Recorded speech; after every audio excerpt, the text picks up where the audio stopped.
everyone, and welcome to LinkedIn Office Hours. I am so excited today to have a very good friend and colleague with me, Heidi. Heidi, welcome. Hi, it's great to be here. Thank you. Yeah, so nice to have you. And you and I met, what was it, 3 years ago? I Yeah, don't remember where we met or when we met. we met at the Art and Science of Health Promotion Conference. Was okay. And of course, that just happened. And so, so nice to be able to reconnect with you now. And I've been on one of your LinkedIn Live shows in the past. And so it's really nice to have you on this one as well. Of course, I guess we're calling this LinkedIn Office Hours. Office hours, and the difference is, because people may not understand, that office hours are with LinkedIn instructors. So we both have courses with LinkedIn. So they're office hours with thought leaders for the LinkedIn Learning Program. So Heidi, tell us a little bit first about you. Besides the fact that you are a brain health expert, we're going to be talking today about this idea of navigating uncertainty through both self-care, something that you're going to be talking a lot about, and as well as team care. And I'll be chiming in a little bit more on that, and basically kind of how can you think about caring for your team, especially if you are at the helm of that team, if you're a team leader / manager. So start us off, Heidi, just tell everybody a little bit about you, and meanwhile, those of you who are on the call, if you want to share where you're coming from and maybe a little bit about yourself. And quick thing, Heidi, where are you coming from right now? Well, right now I'm in Spokane, Washington. I usually I'm in San Diego. I'm also really tired because I got in very late last night. And I shared with you, Laura, and I'll share with everyone. Unfortunately, I'm here for a funeral.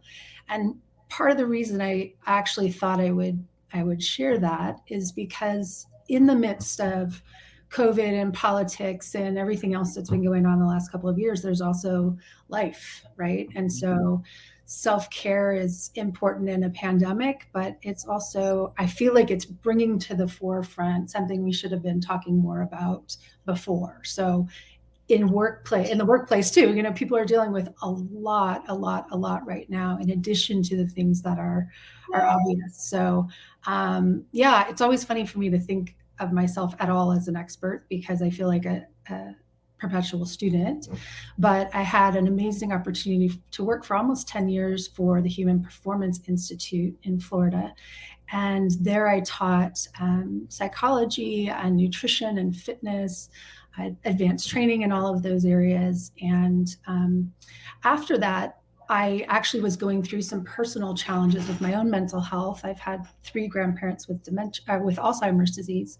And so I got really fascinated in the brain and how the brain works. And so I've been doing some more integrative neuroscience research with some colleagues of mine. I've had a chance to teach a couple of semesters at Harvard Extension, which has been really cool. I've created 4 courses for LinkedIn Learning, which has been amazing. So it's been a great experience. But like I shared with you before we got started, I'm feeling it. I'm feeling the fatigue and, in some ways, the disappointment of we keep trying different things and trying to be adaptable, but it's hard. And I think it's good for us to be able to accept and admit when we're having some of those more uncomfortable feelings, like exhaustion and disappointment and sadness, because it's all part of the emotional spectrum that we need to experience. And I think part of taking care of ourselves too. So yeah, that adaptability, I think a lot of times we feel like we can kind of rise up to meet the moment, and but if we have to keep rising up over and over and over again, it's exhausting. And Heidi, one of the things that I love about Human Performance Institute, I guess you all refer to it more often as HPI, is really making a connection between leadership and performance and well-being. And I really like the way HPI recasts well-being as energy. That's a big part of the conversation. And so how has that kind of informed the work that you do now around thinking about well-being as energy, self-care as energy, kind of how do you re-energize yourself, but also how that connects to performance and leadership. Yeah, I love that question. And before I answer, I want to say hi to our mutual friend, Susan Bailey, who I just saw said hello. And I see April and Deb there as well. Thanks, you guys, for saying hi. That was a total game changer for me. I think that I already had this foundation of believing in kind of body, mind, and spirit, or physical, emotional, mental, spiritual energy. And I knew I wanted to work in that space. Having that combined education, as I mentioned, in psychology and fitness and nutrition, and I knew they all played a role together. But it was, Dr. Jim Lair at the Human Performance Institute that really helped me understand, and Jack Groppel as well, who I know that things like oscillation, that everything about the human system is designed to oscillate and have rhythm and beats and ups and downs. And yet most of us live our life as a flat line.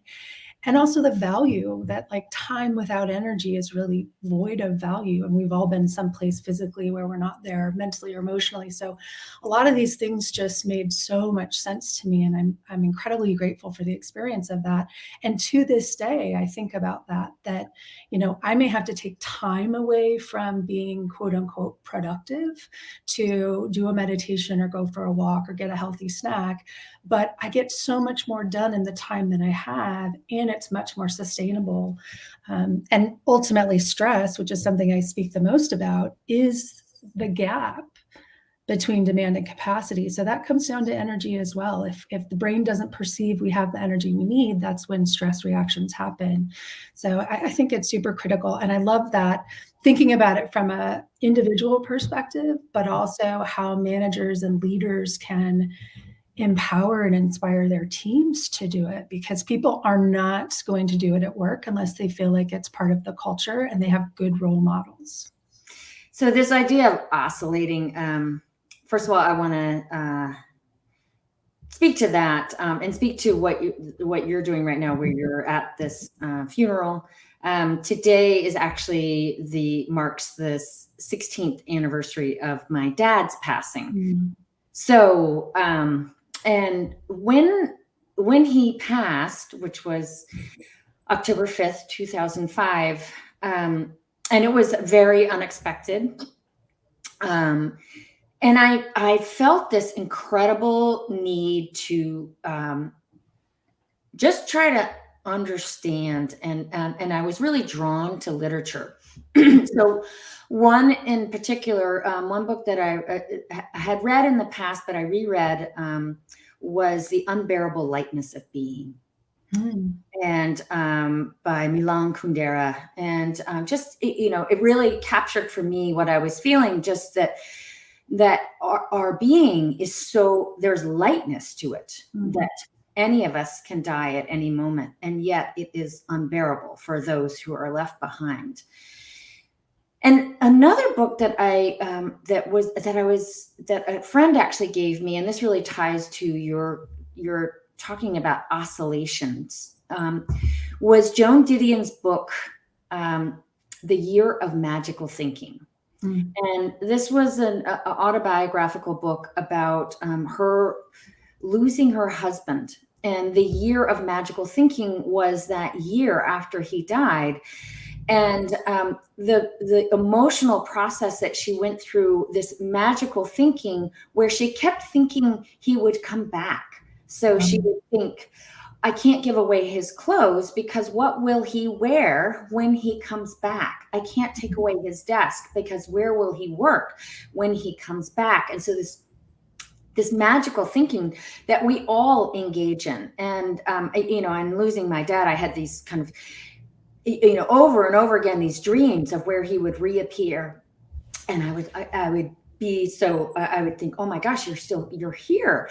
So, but one of the things that she spoke about was just how difficult it was to navigate loss in a culture that mandates that you always be happy, and how much she wished that she lived in a culture in which you could wear black for the year to communicate to others that you were in that year of mourning, and how she needed that space.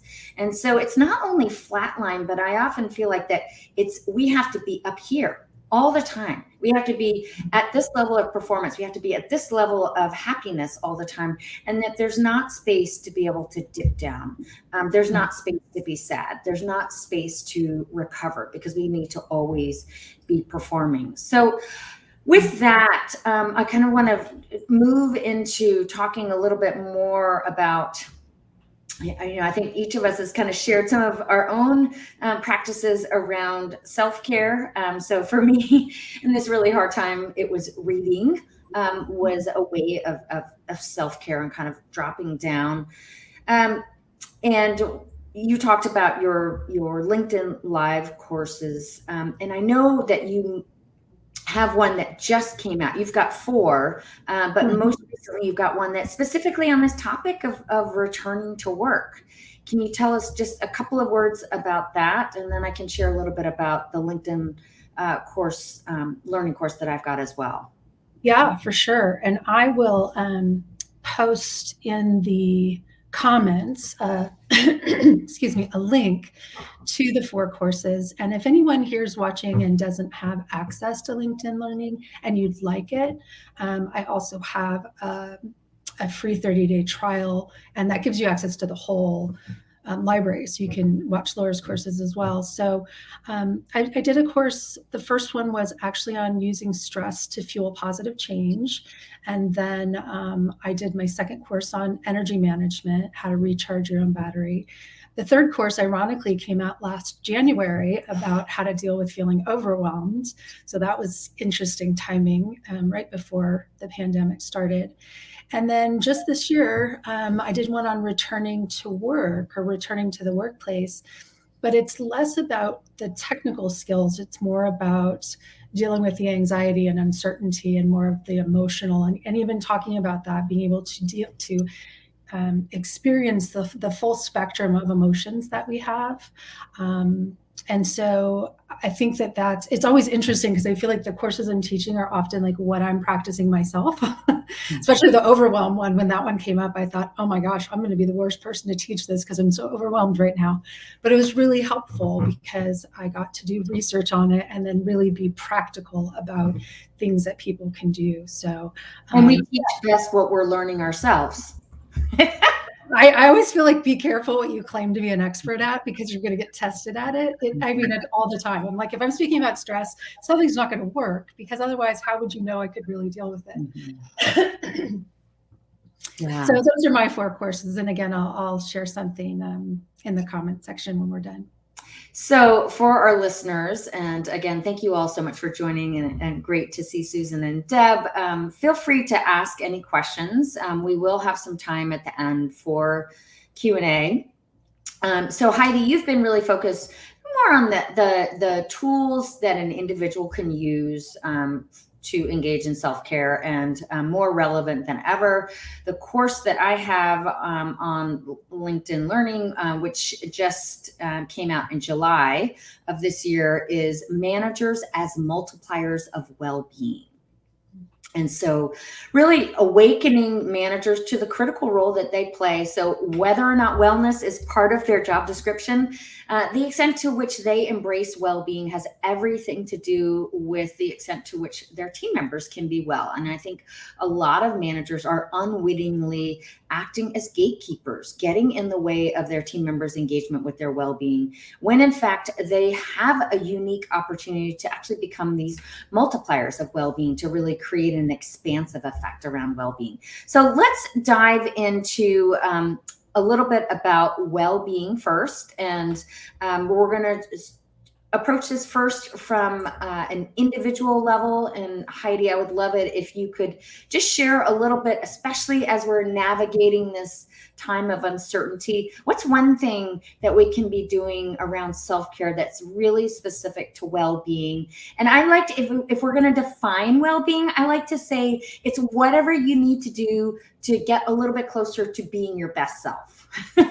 And I know a lot of people talk about multiple dimensions. It includes things like physical well-being, emotional, social, financial. We know that a lot of us have taken a really hard hit on that. Community well-being, all of these different components, but in a very simple, user-friendly way, whatever it takes to become your best self. So one thing that we can do. Excuse me. I just think that's so hysterical because getting ready for this, I was trying to define self-care. And so I looked it up and I have like the World Health Organization definition and the Oxford Dictionary and like all these different things. And after looking at those, I literally put almost word for word how you define well-being. So my definition of self-care is doing what you need to do to be your best self. So we're totally on the same page as always. So to me, so much of what we need to do for self-care is to have the right story about how important it is. So it's really like self-talk for self-care and realizing that our initial thought is not necessarily our best thought because the brain is so primed for survival and negativity bias, and we're going so fast and getting so many messages from media, and it's always about the hustle. And so it's okay to have that thought, like first thing in the morning, I don't have enough time to get it all done. That's fine. That's a thought. But is that the thought that's going to help you be your best self? Or is it really that I'm not going to get it all done today anyway? So I'll be more likely to be successful if I fill in the blank. And I'm not going to tell people necessarily what that is. I know for me, it's usually some sort of physical movement, physical activity, but I also do a lot of meditation of literally just putting my headphones on and listening to guided meditation. So my brain's not having to work to be quiet or still. I'm just listening to someone else guide me into a more positive space. I usually do that literally before I even get out of bed and brush my teeth or anything. So I think the self-talk, the story you tell yourself about whether or not you prioritize self-care is by far the most important thing to actually getting it done. And, looking at this from a team care perspective, one of the key elements that I talk about in Managers as Multipliers of Wellbeing, that I talk about in the workshop, Managers on the Move, is this idea of the 3 calls to action are to do. So start with yourself. There's nothing like the power of role modeling, not about being perfect, but just about making the effort. The second, though, being speak. And really the power of managers beginning to engage in a conversation with their team around well-being. But I want to really build on this idea of self-talk and how powerful that can be, not only on an individual level, but when you team up with somebody else to engage in talk together. So this could happen with a team. It can also happen with a coworker. It can happen with a friend. But I have a very vivid memory when I was a student at Stanford, and I was taking this really challenging poli-sci class. And I was in this class with a very good friend, Scott Springer, who I was a gymnast. He was a football player. And we had this midterm exam, and both of us had done really poorly on it. And so we were getting ready for the next one, and when we wanted to do better than we had before. So we got a classroom and to begin studying. And before we began studying, though, we wrote out in big block letters across the chalkboard the winning strategy. So that was our talk. That was kind of like, okay, what we did before was maybe the losing strategy. It didn't work so well. But this time we're going to start from a place, our kind of talk begins with calling it the winning strategy. And as it turns out, that foundation really helped us to do better. And then we ended up both doing really well in that class. So the power of kind of not only self-talk, but all of us doing this together. So what's another piece to well-being and what the individual can do in addition to kind of reframing noticing the self-talk that might emerge, but then starting to change that internal narrative a little bit? Yeah, I think the next part is that any progress is progress. And I think now more than ever, I've really had to focus on this. And I'm sure in your talks with especially movement and physical activity, I used to do half marathons, and I really love long runs. And I've just had so many things going on the last couple of years that I haven't been able to do that, some physical issues and different things. So it's very hard to change that mindset of like, okay, if I go for a run, it needs to be this, expectations that we have. And I think it's really all about getting that momentum. And one of the interesting things to me in a neuroscience piece of that is that physical movement actually communicates to the brain that you are making progress. So that's one of the reasons why movement can help us to get unstuck in other areas of our life. So anytime I'm, really struggling with energy or whatever it might be, I don't do massive, but I have a little block. I just walk the block and come back, or like climb the stairs and come back. So I think like realistic expectations and just getting started is really important. And oftentimes that will get the momentum going to do a little bit more. But even being okay, on the days that maybe we don't make as much progress as we'd like, but we're still making progress. So any progress is progress. And I think so often for managers in particular, actually, I think a lot of them feel intimidated by well-being. Wellness and well-being, as I just recently heard from one of the managers, actually one of the senior leaders at Blue Cross Blue Shield of North Dakota, when I was delivering this series of managers on the move, she said at one point, she said, "Oh my gosh, I thought wellness and well-being meant you had to run a marathon, but it's actually these small things like just getting up from my desk and walking around the block, as you suggested, that's also well-being." And then inviting my team to join me in that, sending the signal to them, it's okay for them to take breaks, to restore. But I love this idea about how movement is a way of really signaling to your body that you're making that progress. I started my day, I tried to as often as possible to begin the day with a walk, and that really helps me, kind of sets me up for the day. And it's kind of a gentle way to do it. It's not a run, but just like and I often do it with a cup of coffee. So it's just a really kind of gentle, easing my way into the day, but it's also a little bit of progress is progress. So I want to bring us to the next part of this. And before I do, Deb, thank you so much for your wishes about this anniversary day. And Susan also, thanks for your comment about great perspective. We are all learning all the time. And Susan, I want to call out the fact both of us were shared a love for Bill Bond, who was a big leader in the field of health and wellness. And he was a mentor to both of us, and somebody that, talk about living out somebody's legacy. We both think about him a lot. One of the things I think about a lot of times, kind of that relate to that self-talk, Heidi, was I had just delivered a keynote and I was kind of disappointed, and he was there, and I was sharing with him how disappointed I was. And he said, "Well, did you have fun?" And I was like, "Yeah, I did." And he's like, "That's all that matters." And so just a nice way to kind of reframe. But that's remembering Bill as well as my dad, and remembering your boyfriend's sister today really leads us to this next piece of, I like to call this a safe harbor, kind of how we carve out a safe space for ourselves, but also how we might do this for a team. So one thing that we can do, especially as we're navigating this time of uncertainty, to create that safe harbor. And again, feel free to put any questions in the chat as we go through this. So over to you, Heidi.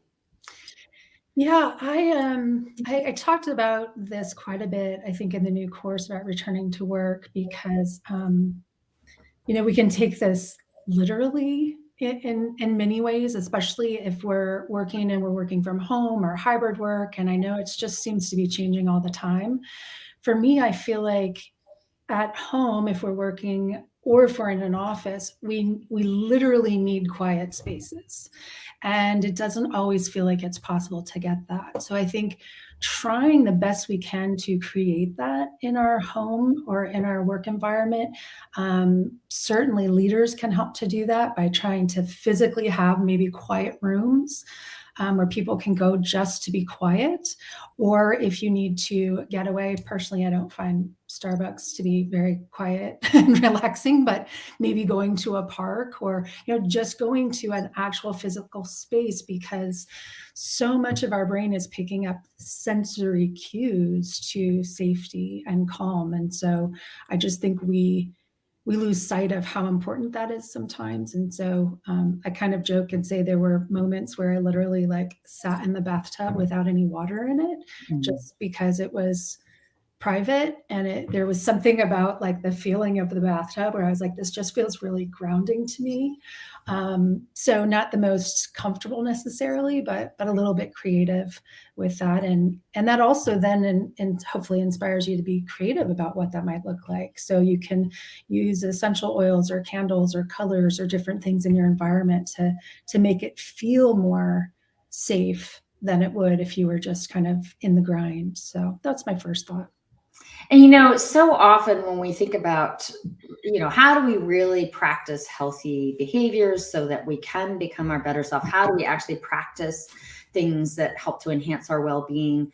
We often feel like we have to lean hard into motivation. And as you well know, motivation is actually a limited resource. So what we can do is we can think more about optimizing our environment. And one way is to think about creating those quiet spaces, which is a really lovely way to kind of create that sense of inner calm, that sense of having an inner safe harbor. So no matter what's going on in this crazy world that we're in right now, as we're navigating uncertainty, we can carve out this safe harbor within ourselves. And relating that to team care, the messages that I've been delivering to managers around what they can do to carve out a safe harbor for themselves and for their team: move, build, and awaken.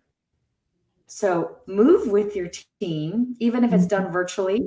In addition to feeling like, kind of signaling to your brain that you're making progress, it's also really, it releases neurotransmitters that help us to connect with one another. And it also is one of the best things that we can do for our emotional well-being. So physical well-being aside, just something that's so good for our peace of mind. And then to also build, as in build psychological safety. So that's things like paying attention to the dynamics within the group. Is there equal airtime? Does everybody feel equally heard? And then finally, to awaken compassion. If there's ever a time that we need compassion, it's now. And, there's lots of research on all of these, but there's also very simple practices. And one of my favorite simple practices around awakening compassion is to simply notice. Notice, is there someone on your team who's feeling left out? You know who they are. Make the extra effort to ask how they're doing, especially now. Or make the extra effort to help people to feel like it's okay to be able to talk about their mental health. So let's talk now about leadership in our last couple of minutes here. And again, so appreciating the comments from Susan and Deb, and anybody who wants to add comments or add any questions, feel free to, and we're happy to take any questions. But tell us a little bit about, how self-care ties to leadership, being a better leader, and what we can do. Yeah, I love this topic, and I'm blessed to get a chance to work with a lot of leaders and teach at a leadership academy for several years, which has been really fun. And I've learned so much from people who are in leadership roles. And, you touched on this already. I just think by far the most important thing is role modeling. So by practicing self-care, you're showing your employees that it's not only that it's okay, but it's expected. I actually try to encourage leaders to talk about it a little bit more. This is like the opposite of positive team talk. this happens all the time. I'll be in a meeting, we'll be talking, we're talking about, a presentation that I'm going to give. So we're all on the same page about what we're talking about. And someone will mention that, someone's not going to be there because they're going to be on vacation, and everyone says, oh, must be nice. I'm like, I hate that so much. So it's so built in that, there's this badge of honor if we're super busy and don't take our vacation days, which is totally the opposite. So I actually stopped right in the moment and said, look, if we're really going to do this and change the culture, we've got to call each other out on these things. It's okay that that's our automatic statement because that's what we've been trained to think and do, but that's not who we want to be. Shouldn't we be leading by example? And it was great to see LinkedIn, and I don't know if it's just LinkedIn Learning or LinkedIn as a whole, at some point just felt that they needed to take some time off and gave everyone like a week off, just an additional week off, but everyone was taking it off so that there wasn't an expectation of, getting back to the office and having to return a bunch of emails. So I love hearing stories about things like that, modeling the healthy habits, modeling oscillation, starting meetings with some sort of gratitude or self-compassion or even something funny, which is one of my favorite things, to just show people that we care about people too. So you're becoming a better leader because you have the energy you need, but you're also then, giving some accountability and setting the tone for what's expected. Yeah, the three basic behaviors, kind of going back to well-being, that I advocate for managers is to do, speak, and create. Start with yourself, talk about it, and think about creating some team-based systems so that you start to normalize well-being within the context of your team. And that whole must be nice kind of commentary so often not only goes unchecked, but it's corroborated. And it's contagious. Yeah. And so often the leaders play along with that. And, it's really interesting when we ran Managers on the Move with the city of Sioux Falls. One of the top things that came out of that was that managers started sharing with their team members. They started taking vacation loudly. I love that. Send out emails like, I'm going on vacation, I'm going hunting, I'm really excited about it, here's why I'm excited about it, this is what really re-energizes me, and I really encourage you to do the same. And that was the number one takeaway, which I thought was so interesting. That's cool. So really start to unwind that must be nice kind of commentary, which really, that must be nice commentary really feeds into this cultural mandate to always be on. And as we all know, we are human beings, we're not machines. And so performance suffers not only for the individual, but also for the team. That's the irony of all of this. It's so funny because about probably 15 years ago or so, I had a horrible 2-week bout of panic attacks and was in and out of the hospital. And it was really awful. And I thought I was going to have to quit my job traveling and speaking. It was just too stressful.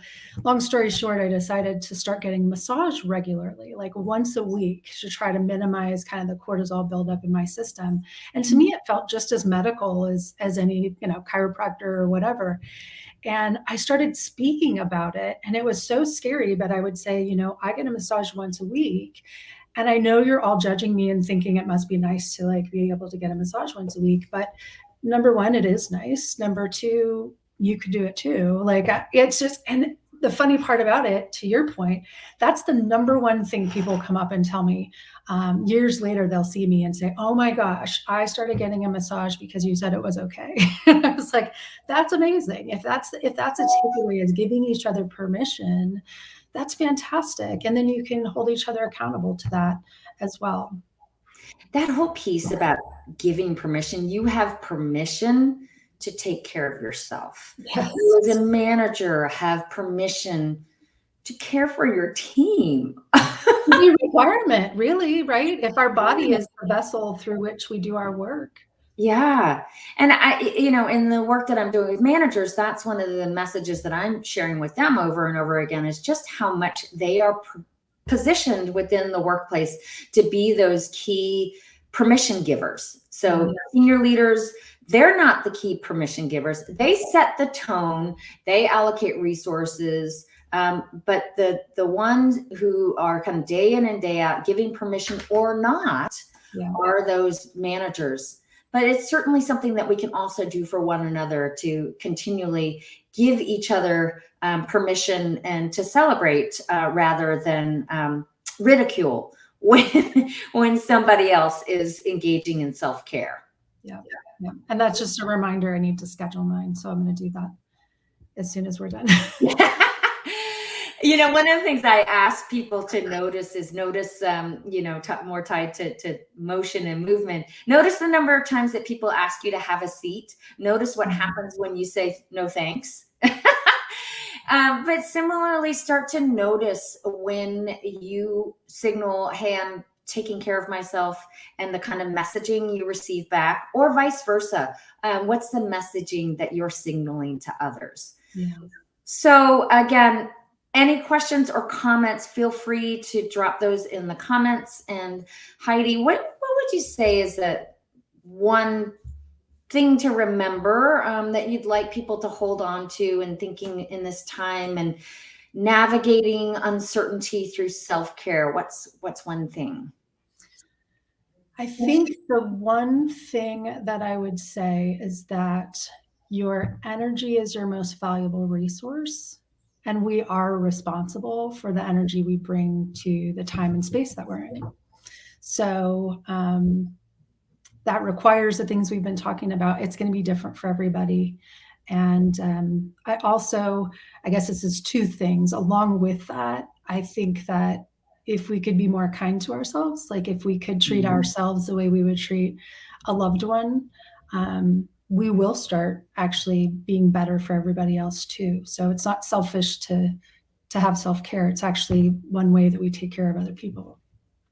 And I want to just say here, Rudy, thank you so much. The old saying, if you don't take care of yourself, how can you take care of others? So just as you're talking about here, this idea of energy is our most valuable resource, and particularly around self-kindness. I find that for me a real challenge, that self-kindness. I find I'm really hard on myself if things aren't, I have all these expectations that I'm going to put a lot of work in it. It's going to be perfect. And of course it never is perfect. So of course that feeds into procrastination, because I don't want to put in the effort, because then it's not going to be perfect. So why even bother? Right. Then I'll have an excuse. Yes, when it's not perfect. And so I would say my top takeaway for anybody who is in the position of being a leader, and we all are in a position of being a leader, we are all change makers, is to really not think about being perfect. And this is a message to myself. It's not about being perfect, whether we're talking about well-being, building a safe harbor, being a leader. It's about getting started. How do we get started? Yeah. So Heidi, I want to thank you. I also want to give you a chance to be able to share with listeners now and future listeners, how do people stay in touch with you? What's the best way for them to stay in touch with you? Well, definitely connect with me on LinkedIn. That's a great place to start. And I would say if you do connect with me on LinkedIn, let me know that you were at office hours or mention Laura's name or something, because I get a lot of requests as an instructor and I don't always respond to all of them. But if I know that you were here, I definitely will. I know April also has been awesome in the comments. She put a link already to my courses, so you can find the courses there. And my website is just HeidiHanna.com as well. Heidi, thank you so much. It's always fun talking to you. I always learn something from you. So yeah, it's been great. You're doing awesome work. Thank you so much. And thank you to all of the people who did listen in. We really appreciate and love you. And it's so nice to see so many familiar faces. So thank you, Susan. Thank you, Deb. Thank you, Rudy. Thank you, April and Stephanie. And to anyone else who is on the call or will be listening to this recording, thank you so much. And for those of you who are listening, next time I will be live is actually the 4th Wednesday of this month. And I'll be actually with my cousin, Liz Kimball. And it looks like we also have somebody coming in from Ewa. So thank you, ladies. Thank you.